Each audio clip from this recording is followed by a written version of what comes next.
பகிரங்கமாக வெளியில் இருப்பார். ஆனால் கண்ணபிரான் தோழர்கள் அப்படி கிடையாது. அவருடன் நான் ஒரு 15 ஆண்டு காலமாக அவருடன் நான் பயணித்துள்ளேன். சிறை மட்டுமே அவருடைய வாழ்க்கையாக இருக்கிறது.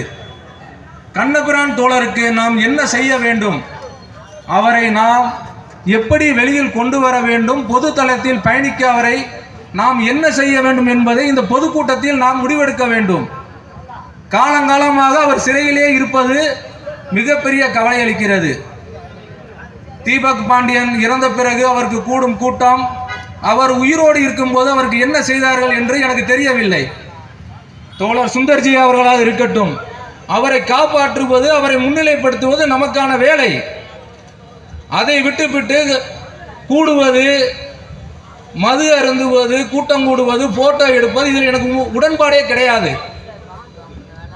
நாம் 10 நபர்களாக இருந்தாலும் எந்த கள போராளிக்கும் உண்மையாக இருங்கள்.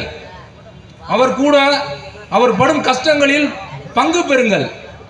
ஒரு வழக்கு சொந்தமாக அவர் சிறைக்கு செல்லுவதோ நீதிமன்றத்திற்கு செல்லும் போதோ அவருக்கான பொருளாதார செலவுகள், அவருக்கான பாதுகாப்பான விஷயங்கள், அதையும் தாண்டிதான் அவர்கள் இந்த சமூகத்துக்காக பயணிக்க வேண்டியுள்ளது.